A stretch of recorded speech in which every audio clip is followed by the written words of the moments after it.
Alejandro Mendoza regresó a su mansión en la Sierra de Madrid con 2 horas de adelanto, listo para despedir a otra niñera más. Desde que su esposa Carmen había muerto 2 años antes, los gemelos Mateo y Sofía se habían vuelto incontrolables. 11 niñeras despedidas en 18 meses. Cuando abrió silenciosamente la puerta de casa, lo que vio lo paralizó completamente. En el salón principal, la nueva niñera Esperanza estaba cortando un pastel de chocolate casero, mientras los niños reían y aplaudían sentados en la mesa elegante. Era la primera vez que los escuchaba reír en 2 años. Lo que Alejandro no sabía era que Esperanza ocultaba un secreto devastador. Era la hija del paciente al que él había condenado a muerte, negándole un medicamento experimental para proteger los beneficios empresariales. Había venido para hacer pagar al hombre que había matado a su padre el precio de su avaricia. Pero viendo a esos niños destrozados por el dolor, su plan de venganza perfecto estaba a punto de encontrar el obstáculo más poderoso del mundo, el amor inocente de 2 almas que la necesitaban más de lo que ella necesitaba su venganza. La mansión de los Mendoza se alzaba imponente en las colinas madrileñas como un monumento al éxito y al dolor. Alejandro contemplaba cada mañana los retratos familiares colgados en los pasillos. Él, su esposa Carmen y los gemelos sonrientes en vacaciones que parecían pertenecer a otra vida. 2 años habían pasado desde aquella noche de invierno, cuando Carmen no regresó más de su obra benéfica, víctima de un accidente que había partido no solo la familia, sino el alma misma de los niños. El imperio Mendoza Farmacéuticas seguía creciendo bajo su dirección despiadada. 3.000 millones de facturación, laboratorios en 14 países, patentes que valían fortunas, pero cada éxito empresarial tenía un precio que Alejandro pagaba diariamente. Las decisiones que tomaba en los consejos de administración condenaban a pacientes pobres a la muerte para proteger los márgenes de beneficio. Negaba medicamentos experimentales a quienes no podían pagarlos, retrasaba producciones que salvaban vidas por razones de mercado, sepultaba investigaciones que amenazaban los productos más rentables. Mateo y Sofía, de 8 años, se habían convertido en fantasmas de su propia casa. El niño había dejado de hablar 3 meses después de la muerte de la madre, comunicándose solo a través de miradas cargadas de una rabia que Alejandro no lograba descifrar. La niña desarrollaba ataques de pánico nocturnos que la despertaban gritando el nombre de Carmen, crisis que ninguna de las 11 niñeras había logrado manejar. La primera niñera se había dimitido tras 3 semanas, declarando que los niños necesitaban mucho más de lo que una empleada doméstica pudiera ofrecer. La segunda, una especialista alemana en traumas infantiles, había huido en plena noche después de 1 mes de intentos fallidos. Cada despido confirmaba lo que Alejandro se negaba a admitir. Sus hijos no solo habían perdido a la madre, habían perdido también a él, demasiado ocupado escapando en el trabajo para enfrentar su propio dolor. La 11ª niñera se había marchado esa mañana tras un episodio dramático. Mateo había destruido el laboratorio de química de juguete, lanzando probetas contra las paredes mientras gritaba palabras incomprensibles. Sofía se había escondido bajo la mesa de la cocina durante 6 horas, negándose a salir. La mujer había dejado un diagnóstico brutal antes de irse. Estos niños se estaban muriendo por dentro mientras el padre escapaba de sus deberes paternales. El currículum de Esperanza Ruiz llegó esa misma tarde. 26 años, licenciatura en Psicología Infantil, especialización en trastornos postraumáticos, referencias impecables de la alta sociedad madrileña. Durante la entrevista telefónica, había demostrado una comprensión del trauma infantil que había impresionado a Alejandro, hablando de técnicas para reconstruir vínculos emocionales rotos, de cómo transformar el dolor en crecimiento. Al otro lado del teléfono, Esperanza apretaba la fotografía de su padre Emilio Ruiz, muerto 6 meses antes tras una batalla contra un tumor pancreático. El mismo Emilio que había suplicado a Mendoza Farmacéuticas incluirlo en el ensayo experimental de un medicamento revolucionario, recibiendo como respuesta que no tenía el perfil económico adecuado para participar en el programa. Esperanza había investigado cada detalle de la vida de los Mendoza. Sabía que su padre había muerto no por falta de tratamientos, sino por falta de dinero. Alejandro había firmado personalmente la negativa a la solicitud de Emilio, el mismo día que había autorizado bonos millonarios para los directivos de investigación. Mientras su padre agonizaba en un hospital público, Mendoza celebraba récords de beneficios con champán de miles de euros. El plan era simple: entrar en la vida de Alejandro, ganarse la confianza de sus hijos traumatizados y luego destruir a la familia desde dentro exactamente como él había destruido la suya. Pero mirando las fotos de los gemelos que Alejandro le había mostrado durante la entrevista, Esperanza comenzó a sentir algo inesperado. Esos niños eran víctimas tanto como lo había sido su padre, atrapados en una tragedia que no habían elegido. Mientras hacía la maleta para mudarse a la mansión, Esperanza no podía imaginar que los niños que estaba a punto de conocer cambiarían no solo su plan de venganza, sino su propia comprensión de lo que significan justicia, familia y amor incondicional.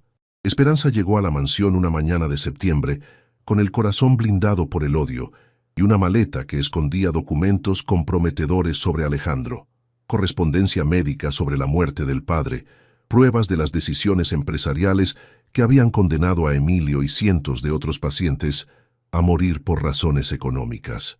La magnificencia de la propiedad la impactó pese a sus intenciones vengativas. Palacio del siglo XVIII, restaurado con gusto impecable, jardines de revista arquitectónica, vista impresionante de la sierra. Pero lo que más la impresionó fue el silencio opresivo que impregnaba cada habitación, no quietud elegante, sino vacío de un lugar donde había muerto la alegría. Alejandro la recibió con cortesía formal de quien había aprendido a mantener el mundo a distancia. 45 años, atractivo distinguido marcado por la fatiga, vestido con trajes que costaban salarios anuales. Esperanza vio más allá de la apariencia. Líneas de tensión alrededor de los ojos, hombros curvos, la forma en que evitaba detenerse en los retratos familiares. El encuentro con Mateo y Sofía fue un shock emocional inesperado. Los gemelos eran hermosos, él con ojos oscuros del padre, ella rubia como debió ser la madre, pero con algo apagado en la mirada que partió el corazón de Esperanza. No eran niños mimados, sino pequeñas víctimas de un trauma que los consumía desde dentro. Mateo la miró con desconfianza antes de esconderse tras las piernas del padre sin hablar. Sofía sonrió tímidamente, pero Esperanza notó la forma nerviosa de jugar con una muñeca gastada, único recuerdo tangible de la madre. Cuando Alejandro explicó las normas de la casa, los niños escucharon con esa mezcla de amor y resentimiento típica de hijos que aman a un padre ausente. Los primeros días fueron equilibrio precario entre profesionalidad y estrategia. Esperanza había planeado ser eficiente pero distante, recopilando información para el plan vengativo. Pero Mateo y Sofía no eran los niños ricos caprichosos que había imaginado. Eran almas heridas que buscaban desesperadamente alguien que los entendiera sin juzgarlos. Mateo se comunicaba a través de dibujos violentos que llenaban cuadernos enteros, su rabia muda más elocuente que cualquier grito. Sofía hacía preguntas devastadoras con la naturalidad cruel de la inocencia. El momento decisivo llegó la cuarta noche, cuando Esperanza fue despertada por los gritos de Sofía en pleno ataque de pánico. La encontró sentada en la cama, temblando, fijando la vista en el vacío como si viera algo aterrador que solo ella podía percibir. Por primera vez en meses, Esperanza se encontró llorando, no por rabia hacia Alejandro, sino por tristeza pura. Esta niña se sentía responsable de la muerte de la madre exactamente como ella se sentía responsable de la muerte del padre por no haber luchado lo suficiente. En ese momento entendió que Mateo y Sofía eran víctimas tanto como lo había sido Emilio. ¿Cómo podía usar niños inocentes como armas en su guerra? ¿Cómo agregar dolor al dolor que ya los estaba matando? Al día siguiente, mientras ayudaba a Mateo con un rompecabezas, el niño le dirigió las primeras palabras. La pregunta, planteada con esa vulnerabilidad desarmante típica de los niños, hizo colapsar las defensas que había construido alrededor de su corazón vengativo. Se dio cuenta de que estaba empezando a amarlos. No estratégicamente, sino con esa inmediatez visceral del amor materno, cada noche consolando a Sofía de sus pesadillas, cada pequeño progreso de Mateo, Cada sonrisa que lograba arrancarles era un paso hacia la sanación, no solo para los niños, sino también para ella. Lo que Esperanza no sabía era que Alejandro, observándola en secreto, estaba experimentando algo que no sentía desde hacía 2 años: la esperanza. Veía a sus hijos comportarse como niños normales, sonreír, reír. La persona responsable de este milagro cotidiano era una mujer que parecía amarlos con dedicación que iba más allá del deber profesional. El momento que cambiaría 4 destinos llegó en una jornada de octubre que comenzó como todas las demás. Esperanza se había levantado antes del amanecer para preparar una tarta de chocolate estratificada decorada con fresas frescas, el dulce favorito de Sofía, según las fotos de la familia, en momentos felices. Alejandro debía partir hacia Zúrich, pero el vuelo fue cancelado por una huelga. En lugar de avisar, decidió sorprender a los niños regresando sin previo aviso. Cuando abrió la puerta, en lugar del silencio habitual, escuchó risas genuinas de alegría infantil que no oía desde que Carmen estaba viva. En el salón principal, Esperanza estaba cortando una tarta magnífica, cantando una canción madrileña que Carmen cantaba a los niños. Mateo y Sofía estaban sentados a la mesa, rostros iluminados por una euforia que Alejandro creía perdida para siempre. No era solo la escena, era la atmósfera de calidez y normalidad familiar que no respiraba desde una eternidad. Alejandro se sentó a la mesa y por primera vez en 2 años compartió un momento de pura felicidad con sus hijos. Durante esa tarde extraordinaria, observó a Esperanza amarlos con intensidad que iba más allá de cualquier compensación. Pero lo que más le impactó fue la sombra de melancolía que cruzaba sus ojos cuando pensaba que nadie la observaba, la misma expresión que veía cada mañana en el espejo. En las semanas siguientes, la mansión sufrió una transformación extraordinaria. Mateo había vuelto a hablar y sonreír, mientras Sofía dormía noches tranquilas. El cambio más profundo ocurría en Alejandro. Comenzó a regresar a casa temprano, participar en las rutinas nocturnas, sintiéndose de nuevo padre en lugar de extraño. Una noche, mientras ayudaba a Esperanza, Alejandro se dio cuenta de cuán poco sabía de ella. Era reservada al extremo, evitaba temas personales con habilidad estudiada. Cuando le preguntó sobre su vida privada, la vio tensarse. La respuesta sobre la separación entre lo profesional y privado no era convincente. Alejandro reconoció en sus ojos el mismo dolor que él llevaba. El momento de la verdad llegó cuando Alejandro tuvo que partir a Londres 4 días. Mientras ordenaba documentos en su estudio, Esperanza encontró algo que le heló la sangre: expedientes médicos de pacientes que habían solicitado acceso a medicamentos experimentales, y entre todos, el expediente de su padre. ¿Te está gustando esta historia? Deja un like y suscríbete al canal. Ahora, continuamos con el vídeo. La nota de Alejandro era devastadora. Paciente sin seguro adecuado, inclusión comportaría pérdida económica no justificada. Su padre había muerto por una fría evaluación costo-beneficio que estableció que su vida valía menos que los beneficios. En otros expedientes encontró cientos de historias idénticas, familias destruidas para alimentar la máquina del beneficio. Cuando Alejandro regresó, encontró a Esperanza mirando fijamente la chimenea con expresión que nunca había visto. Por primera vez, vio la verdad en sus ojos, no solo dolor, sino rabia antigua que la consumía desde dentro. El momento de la confesión había llegado, algo que cambiaría para siempre la forma en que se miraban. Esperanza se levantó del sofá con movimientos lentos, cada gesto cargado de una determinación que había cultivado durante meses. Emilio Ruiz era su padre, el hombre que Alejandro había condenado a muerte con una firma 6 meses antes, evaluando que su vida no valía lo suficiente para justificar una pérdida en los beneficios empresariales. Su verdadero nombre era Esperanza Ruiz, y había venido para destruirlo exactamente como él había destruido a su familia. El silencio que siguió fue ensordecedor. Alejandro cerró los ojos, y de repente el rostro de Emilio Ruiz regresó nítido a su memoria. Un hombre de mediana edad con ojos llenos de esperanza desesperada, que había hablado de su hija que estudiaba psicología, de lo orgulloso que estaba de ella, Había firmado la negativa esa mañana en que autorizó bonos millonarios para los directivos de investigación. Esperanza había planeado todo durante 6 meses. Había estudiado su vida, los hijos traumatizados, las debilidades. Había entrado en esa casa con la intención de hacerle perder lo que más le quedaba, el amor de Mateo y Sofía, exactamente como él le había hecho perder a ella, la persona que más amaba. Pero ahora no podía hacerlo. Había venido odiándolo más de lo que creía posible. Quería verlo sufrir, destruir su familia como él había destruido la suya. Luego había conocido a Mateo y Sofía. Eran niños inocentes que ya habían sufrido más allá de todo límite. ¿Cómo podía usarlos como armas en su guerra?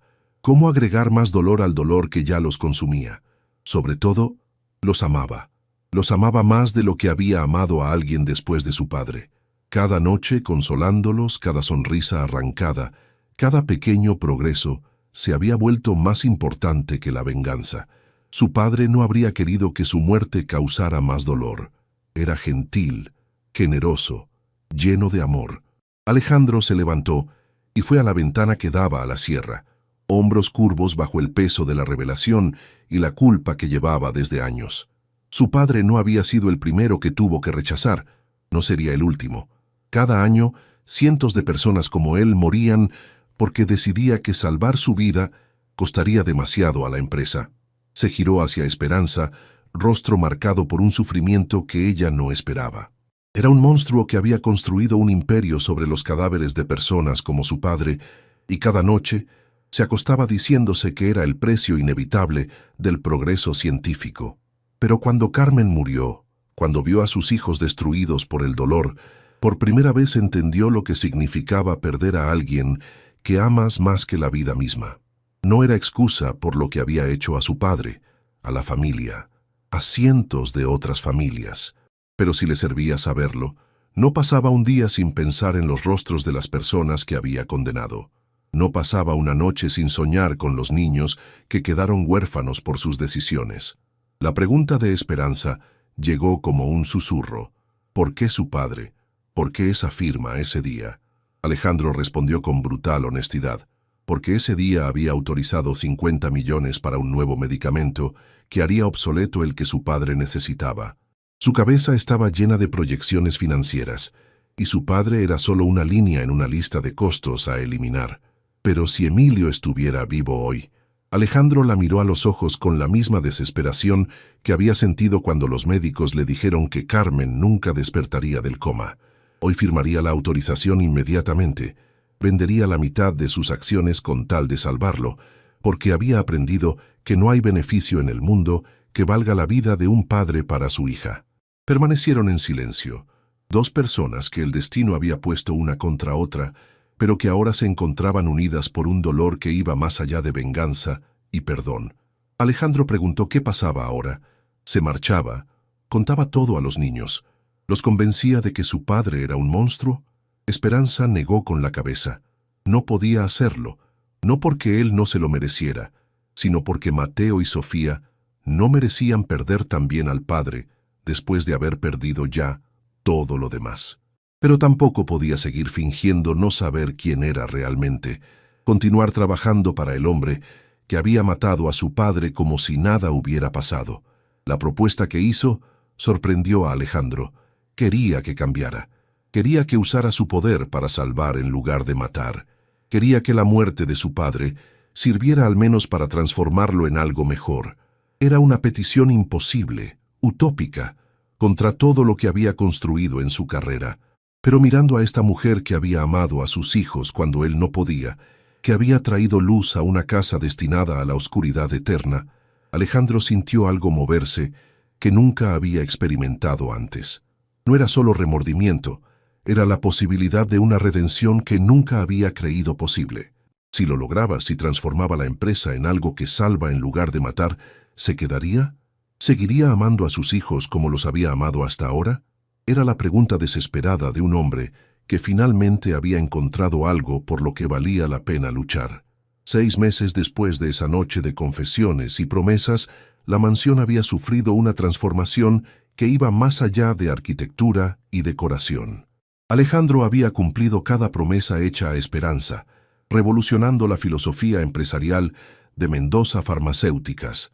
El primer acto fue crear un fondo de 100 millones para garantizar acceso gratuito a medicamentos experimentales a todos los pacientes necesitados, independientemente de su situación económica. El programa Fondo Memorial Emilio Ruiz se había convertido en modelo internacional de responsabilidad social farmacéutica. Cientos de pacientes condenados por las lógicas del beneficio ahora tenían acceso a los tratamientos más avanzados. Alejandro había transformado su empresa de depredador en sanador, y cada vida salvada era un paso hacia la redención de un alma que había creído perdida. Pero el cambio más profundo estaba en la dinámica familiar. Alejandro había aprendido a estar presente no solo físicamente, sino emocionalmente para Mateo y Sofía. Había reducido drásticamente los viajes, comenzado a acompañar a los niños al colegio cada mañana, leer cuentos antes de dormir, participar en cada obra de teatro y momento importante que antes había delegado. Esperanza ya no era oficialmente la niñera. Alejandro le había ofrecido dirigir la fundación benéfica, pero ella había elegido quedarse como coordinadora familiar, rol que le permitía continuar con Mateo y Sofía mientras contribuía a la transformación ética de la empresa. Sobre todo, se había convertido en lo que ninguno había osado esperar: familia. El momento más significativo llegó cuando Alejandro propuso acompañarlo con los niños a visitar la tumba de Emilio.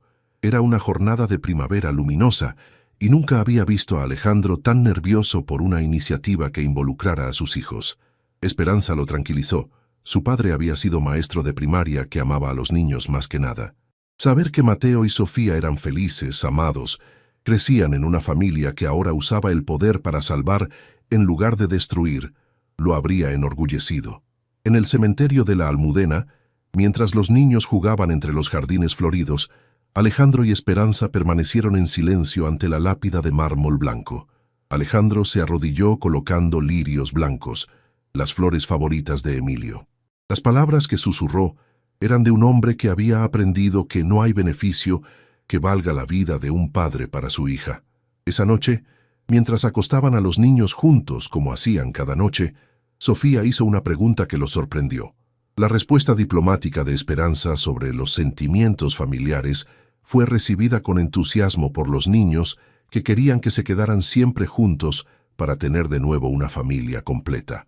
En los meses anteriores, a través de confesiones, perdón, redención y trabajo conjunto para transformar la empresa en fuerza del bien, Alejandro y Esperanza habían desarrollado algo que iba más allá del respeto mutuo.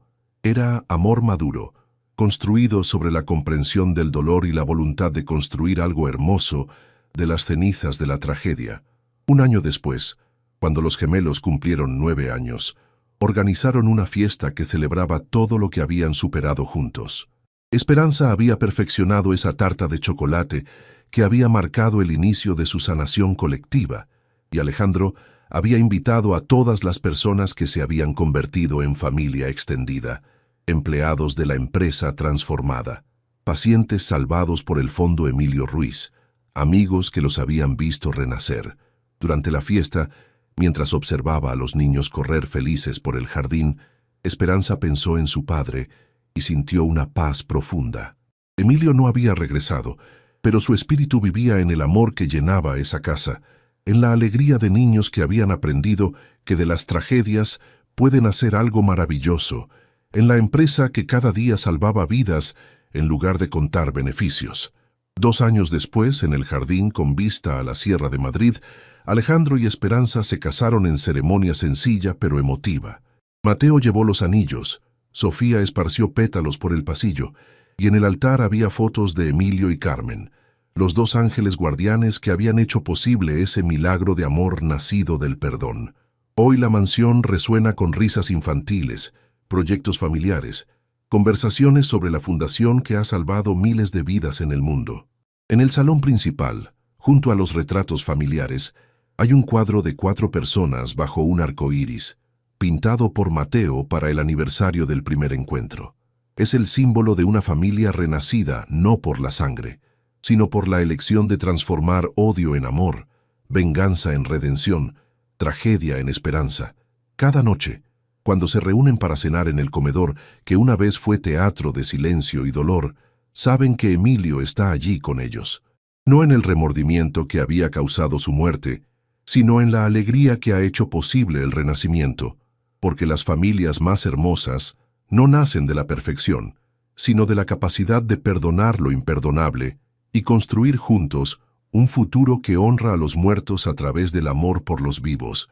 La historia de la niñera que vino por venganza y se quedó por amor se ha convertido en leyenda en el Madrid que cuenta, relato de segundas oportunidades, redención imposible y de cómo el amor puede siempre triunfar contra cualquier oscuridad. En la mansión de la sierra, 4 corazones rotos por el destino han aprendido a latir al unísono, creando una sinfonía de esperanza que resuena aún hoy. Dale me gusta si crees que incluso los corazones más duros pueden cambiar con el amor. Comenta, ¿qué momento te emocionó más en esta historia de redención? Comparte para inspirar a quien cree en el poder del perdón y las segundas oportunidades. Suscríbete para más historias de familias que renacen contra todo pronóstico. A veces la venganza más dulce es la que nunca ejecutamos. A veces el amor llega disfrazado de odio para enseñarnos el perdón. Y a veces las familias más hermosas nacen de las cenizas de las tragedias más grandes. Porque el verdadero valor no es no tener miedo al dolor, sino elegir el amor a pesar de todo.